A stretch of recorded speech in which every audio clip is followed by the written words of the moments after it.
कफन कफन प्रेमचंद द्वारा रचित एक उत्कृष्ट और अंतिम कहानी है जो अप्रैल 1936 ईस्वी में चांद पत्र में प्रकाशित हुई थी।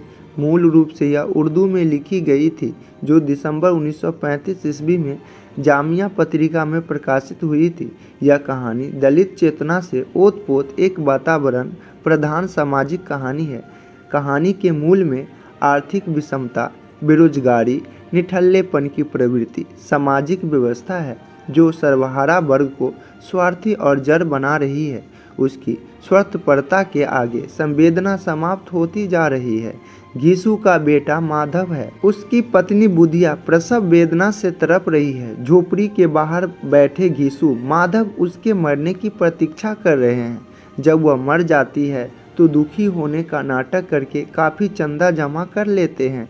उस धन से वे बुधिया का कफन न खरीदकर बाजार जाकर खूब मज़े से तली हुई मछलियाँ खाते हैं और खूब शराब पीते हैं और बेहोश होकर गिर जाते हैं। कहानी में ग्रामीण जीवन की रूढ़िग्रस्तता का यथार्थ चित्रण हुआ है। जीवित पीड़ित बुधिया को देखने छूने कोई नहीं आता, लेकिन मरने पर चंदा देने को कोई मना नहीं करता। इस स्थिति का लाभ घीसू माधव उठाते हैं। घीसू माधव परले दर्जे के कामचोर, निर्दयी और हृदयहीन बन चुके हैं। उनकी हृदयहीनता का उदाहरण इसी बात से मिलता है कि बुधिया प्रसव वेदना में तड़प रही है और वे दोनों चोरी के भुने आलू खाने में मग्न हैं। संवादों के माध्यम से पात्रों की चारित्रिक विषमताओं के उद्घाटन के साथ साथ कथ्य की मार्मिकता और गतिशीलता को बढ़ाया गया है। घीसू माधव को विश्वास है कि बुधिया मरकर सीधे बैकुंठ जाएगी।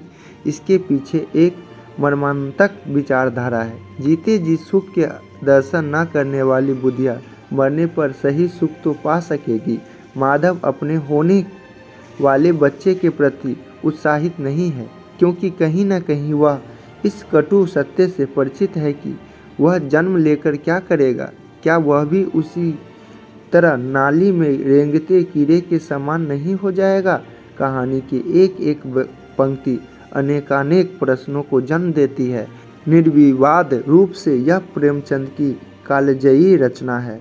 कहानी का उद्देश्य यथार्थवादी है। प्रेमचंद की अधिकांश कहानियों में उनके निम्न वर्गीय पात्र भूख, प्यास, शोषण, उपेक्षा सहते सहते और मेहनत मजदूरी करते करते मर जाते हैं, लेकिन माधव घीसू सहते सहते इतना संवेदन शून्य हो गए हैं कि वह कामचोर से कफनचोर बन गए।